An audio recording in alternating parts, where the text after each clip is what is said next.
Olá, meus queridos e amados irmãos e irmãs, paz do Senhor, que essa paz maravilhosa que excede todo o entendimento esteja sobre a sua vida, sobre a sua casa, que a mão do Senhor, a sombra do Altíssimo esteja envolvendo a sua vida, em nome de Jesus. Vamos orar? Senhor nosso Deus e nosso Pai, muito obrigado por esse tempo de meditação que podemos ter na Tua Palavra.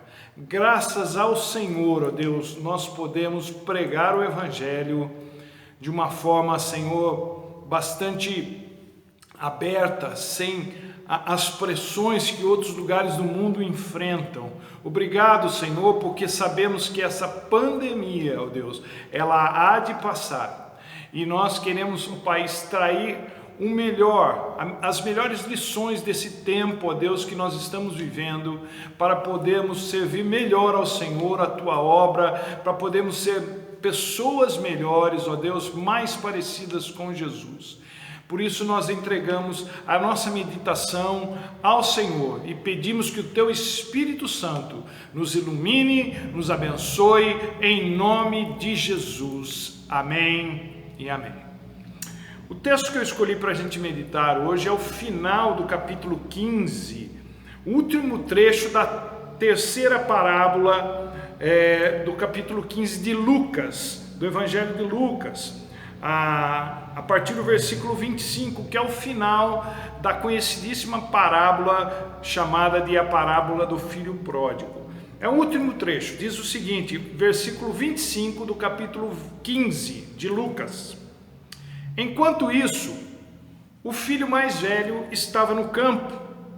Quando se aproximou da casa, ouviu a música e a dança. Então chamou um dos servos e perguntou-lhe o que estava acontecendo. E o servo respondeu: seu irmão voltou, e seu pai matou o novilho gordo, porque o recebeu de volta são e salvo. O filho mais velho encheu-se de ira e não quis entrar. Então seu pai saiu e insistiu com ele, mas ele respondeu ao seu pai: olha, todos esses anos tenho trabalhado como um escravo ao teu serviço e nunca desobedeci às tuas ordens, mas tu nunca me deste nem um cabrito para eu festejar com os meus amigos. Mas quando volta para casa esse teu filho, que esbanjou os teus bens com as prostitutas, matas o novilho gordo para ele. Disse o pai: meu filho, você está sempre comigo, e tudo o que tenho é seu. Mas nós tínhamos que celebrar a volta desse teu irmão e alegrar-nos, porque ele estava morto e voltou à vida, estava perdido e foi achado. Aleluia! Eu gostaria de começar essa nossa meditação com uma pergunta. Você acredita em vida depois da morte? Quem me conhece sabe que eu gosto desse tipo de pergunta aparentemente sem sentido algum. Porque eu sei que você responderia, você que está me assistindo, você responderia: é claro que eu acredito, senão não estaria assistindo esse vídeo. Não é? Então, deixa eu mudar um pouco a pergunta e fazê-la dessa forma. Você acredita em vida antes da morte? Em João 10, versículo 10, Jesus fala de vida abundante, e abundância remete à fartura, a sobejo, e não à escassez.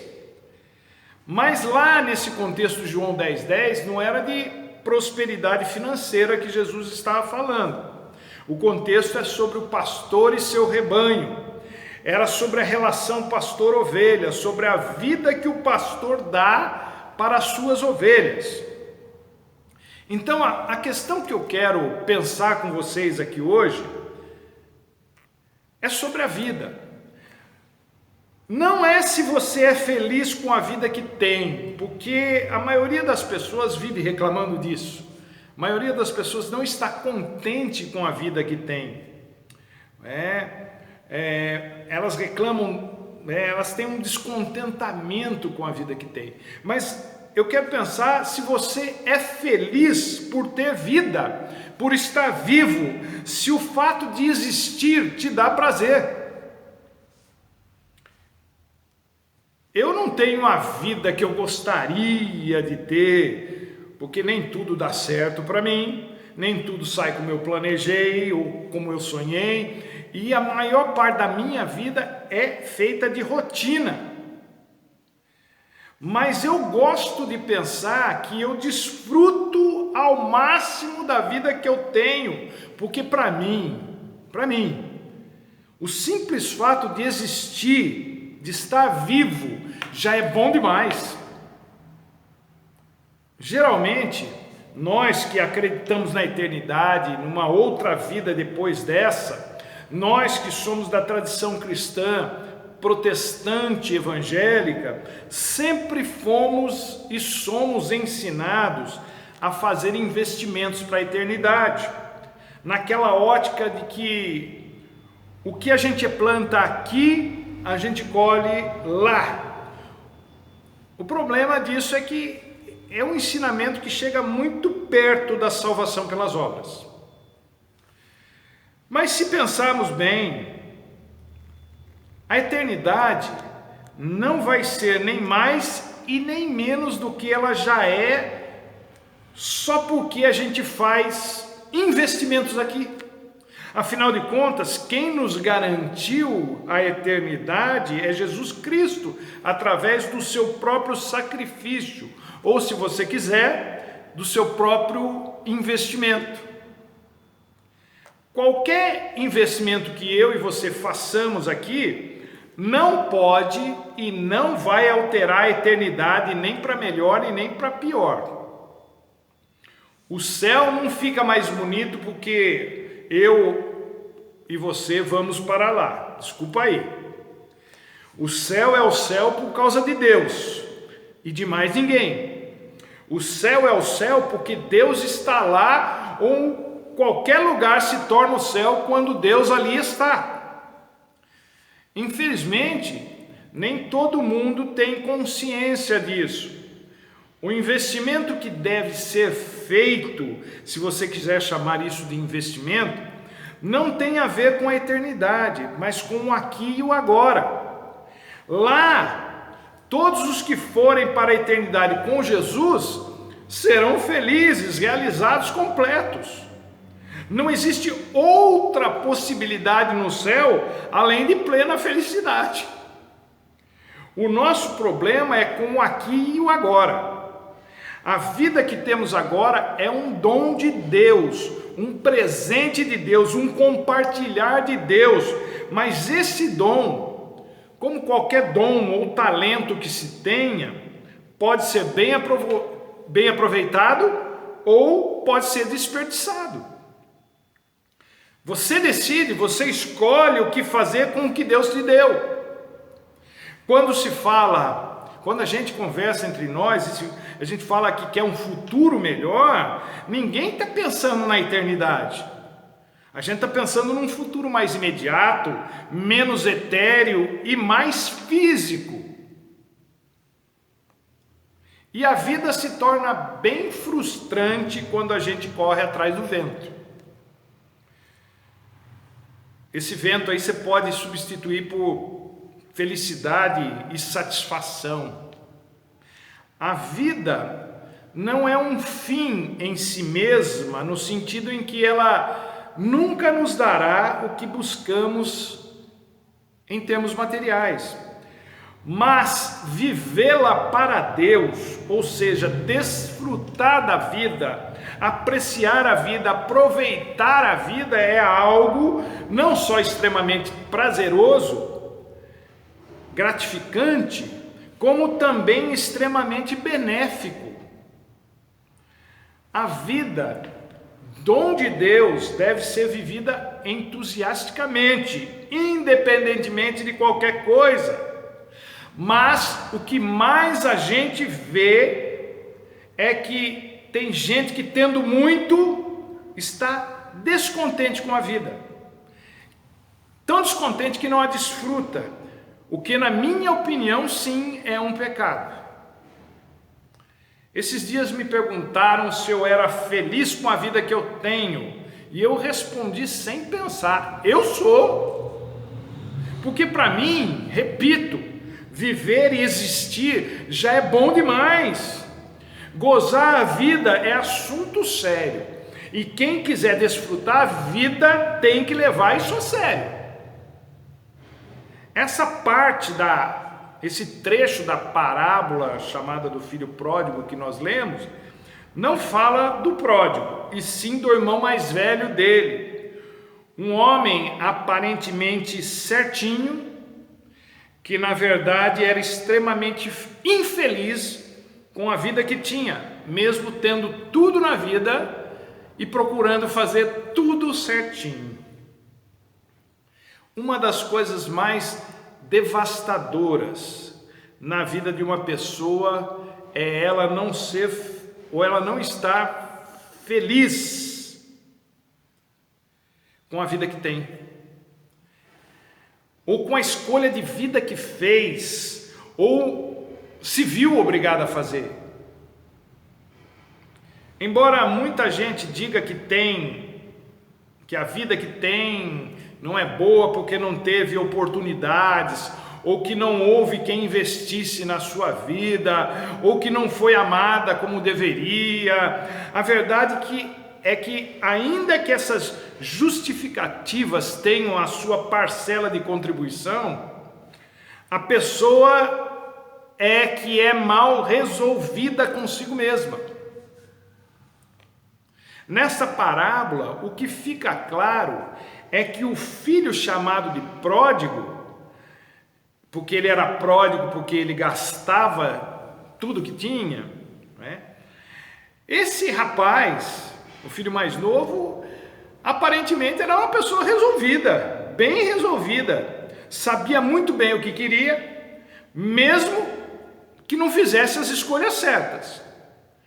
Ele era tão resolvido que ele não tinha problemas em mudar de atitude quando a situação ficava ruim para o lado dele. Ele pede a herança dele para o pai que ainda está vivo, ele estava resolvido a sair de casa, e saiu. Fez o que quis, gastou, passou a vida, comeu o pão que o diabo nem quis amassar. Quando ele chegou no fundo do poço, ele, resolvido que era, pensa e volta para a casa do pai, disposto a recomeçar a vida, nem que fosse como escravo.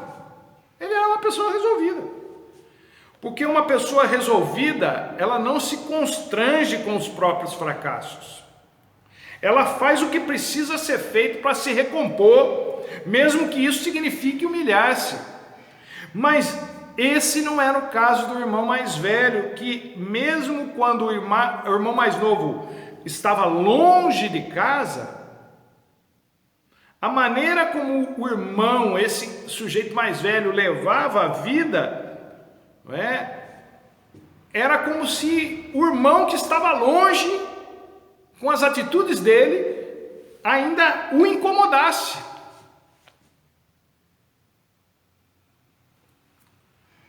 Esse cara não era resolvido, era amargurado, completamente infeliz, e a sua amargura fez dele uma pessoa orgulhosa, rancorosa, emocionalmente doente, uma pessoa que fazia o que tinha que fazer porque se sentia na obrigação de fazê-lo, e nada além disso.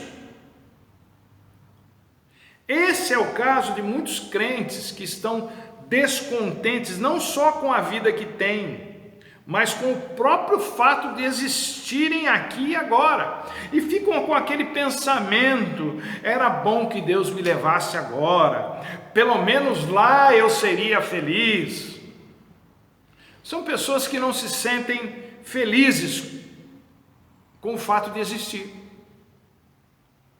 Então, baseado nisso que eu acabei de falar, eu queria que vocês pensassem comigo nessas afirmações que eu vou fazer a respeito desse moço, desse homem, o irmão mais velho, não é? A partir da sua relação, ou da sua reação para o que acontece ao seu redor. Primeira coisa que a gente percebe no comportamento dele é que gente espiritualmente mal resolvida vê a si mesma como uma pessoa qualquer. No versículo 29 ele diz assim: olha, eu tenho trabalhado todos esses anos como um escravo ao teu serviço. Ele fala isso para o próprio pai. Muitos filhos menosprezam essa sua condição de filiação. Eles não se veem como filhos, não se sentem como filhos, não conseguem se aceitar como filhos. Não era um problema do pai e nem do irmão dele. É um problema de quem não se vê como filho. E quem não se vê como filho, acha que a sua vida é uma droga. Não presta, que a sua condição de filho não é reconhecida pelo pai. É uma pessoa extremamente carente que acha que os outros lhe devem alguma coisa. Na verdade, a pessoa mal resolvida é uma panela de pressão, um barril de pólvora prestes a explodir. Um filho de Deus, uma filha de Deus, não é uma pessoa qualquer. Pode não ser uma pessoa que o mundo veja como importante. Pode até ser uma pessoa que o mundo nem note. Mas Deus vê, Deus nota, Deus se importa, Deus ama e Deus cuida. Você é uma pessoa tão importante para Deus que Ele morreu por você. Para que você passasse a eternidade com Ele. A salvação é um presente de Deus, assim como a vida nessa dimensão também o é. Não se veja como um qualquer, como uma qualquer. Não deixe que as suas escolhas ruins que você fez na vida, que as circunstâncias, que o momento que você está vivendo lhe façam sentir-se menosprezado, menosprezada por Deus. Isso seria acreditar numa mentira do diabo. É uma coisa que nasce no coração da gente, mas que não existe no coração de Deus. Resolva-se espiritualmente com Deus. Você não é um qualquer, não é uma qualquer para Deus. A segunda coisa que a gente enxerga na reação desse homem com relação ao que acontece à sua volta, é que gente mal resolvida espiritualmente vê os outros não como irmãos, não vê os outros filhos como irmãos, mas como se fossem inimigos, concorrentes a quem precisam superar ou eliminar. É o que diz o versículo 30, quando ele fala para o pai assim: mas esse teu filho volta para casa, né? Esse teu filho, como se o ex-pródigo tivesse deixado de ser irmão dele pelas coisas que aprontou. Nós temos essa mania de descontarmos as nossas frustrações culpando os outros. É um jeito de evitarmos de olhar para nós mesmos. É um mecanismo de defesa que só nos destrói, assim como destruiu Caim, que mesmo matando Abel, não teve seu problema resolvido. Pelo contrário, caiu numa espiral de destruição muito pior. Hebreus, no capítulo 12, verso 2, diz para a gente viver a vida focando no autor e consumador da nossa fé. Porque as alternativas, por que ele diz? Porque as alternativas que seriam olhar para os lados, olhar para a esquerda, olhar para a direita, olhar para trás, olhar para baixo, né? Essas alternativas nos fazem perder tempo, nos fazem perder o propósito da vida e nos induzem a distrações que com certeza vão nos derrubar, vão nos destruir, assim como Pedro, que tendo andado alguns passos sobre as águas, passou a afundar assim que tirou os olhos de Jesus. A vida dos outros não é da sua conta. Da sua conta é a sua própria vida. Cuide bem dela. As comparações não nos fazem bem, até porque a gente não sabe de todos os detalhes da vida dos outros. A gente só sabe o que a gente vê, e o que a gente vê nem sempre ou quase nunca é a verdade. É bem restrita, a nossa visão ela é muito curta, ela vê só um pedaço, às vezes vê só o que a gente quer ver. Então, desfrute a sua vida para a glória de Deus, alegre-se com a sua vida para a glória de Deus, louve a Deus pela sua vida, pela sua existência. Esse sim é um excelente investimento que vai lhe trazer retornos imediatos e com muitos juros. E a última coisa que eu pensei quando olhei para a vida desse moço, desse homem. Gente mal resolvida espiritualmente vê a Deus como vê a todo mundo. É o versículo 29, em que ele diz assim: você nunca me deu nem um cabrito para celebrar com os meus amigos. O Senhor nunca me deu nada. Eu sempre tive que fazer tudo sozinho. Eu sempre tive que trabalhar feito um escravo. Sempre tive que me esforçar ao máximo, dar duro para conseguir tudo. Nada nunca veio de mão beijada para mim. É interessante como o filho vê o pai. Ele vê o pai como alguém que o está usando. Gente mal resolvida espiritualmente está sempre achando que Deus não é justo com ele, ou com elas, né? Que Deus lhes deve algo que elas nem se deram ao trabalho às vezes de pedir, que Deus não as impediu de fazer as escolhas que as colocaram na situação que estão. Que Deus. São pessoas que Deus, através de Isaías, no capítulo 29, verso 13, descreve bem, e que Jesus, lá em Mateus 15, 8, reitera essa visão de Isaías. São pessoas que honram a Deus, se aproximam de Deus, honram a Deus com os lábios, mas cujo coração estão longe dele. Gente mal resolvida espiritualmente precisa se resolver espiritual e urgentemente com Deus, senão vai se estrepar a vida toda. Deus não é um vilão, muito pelo contrário, Ele é Pai, e como Pai por excelência que é, Ele quer o melhor para os seus filhos e para as suas filhas. Deus não é como a gente, Ele não é mal intencionado, Ele não julga, Ele não ameaça, Ele é conciliador, é apaziguador, é um construtor de pontes entre as pessoas.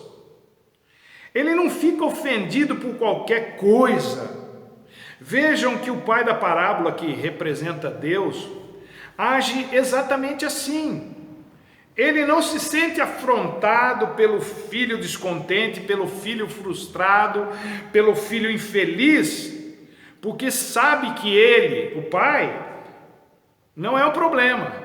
O problema é o próprio filho, que é cheio de amarguras, ressentimentos que ele mesmo construiu ao longo da sua vida, justamente por não ter desfrutado a vida como gostaria de ter feito. Tinha tudo para ser feliz esse homem, mas não era, porque achava que viver como desejava ia contra a vontade do pai. Então a vida que ele tinha não era prazerosa para ele, estava mais para um peso. Não me entendam mal, Eu não estou autorizando ninguém a pecar, se é isso que você entende por viver a vida de um jeito que lhe daria prazer.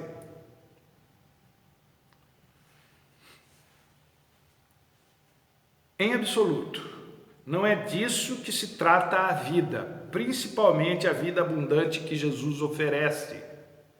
Nós não podemos usar o argumento que o filho mais velho disse ao pai: o Senhor nunca me deu um cabrito para celebrar com os meus amigos. Sabe por quê? Porque Deus nos deu o cordeiro para termos e celebrarmos a vida. O cordeiro que tira o pecado do mundo. Tudo que Deus nos deu e que está no pacote da salvação é para que pudéssemos celebrar com os nossos amigos, com os nossos irmãos na fé, a vida. Você já tem tudo de Deus, só não está talvez sabendo acessar ou desfrutar. Conclusão, gente. A vida é mais do que comida e bebida, é o que Jesus diz em Mateus no capítulo 6, verso 25. Isso é, a vida é maior do que qualquer necessidade material que a gente ache que precise ou mereça. Portanto, é melhor rever o seu conceito sobre a vida para não desperdiçá-la por causa de bobagens que não lhe acrescentam nada. Pelo contrário, que só roubam de você a alegria de viver. A vida é bela e isso não é nome de filme, gente. É aquilo que Deus quer que a vida seja para nós, para mim e para você. Preste atenção nessa palavra que eu te dei, que Deus nos deu hoje. Deus quer que você tenha prazer na sua vida, que a vida seja prazerosa para você.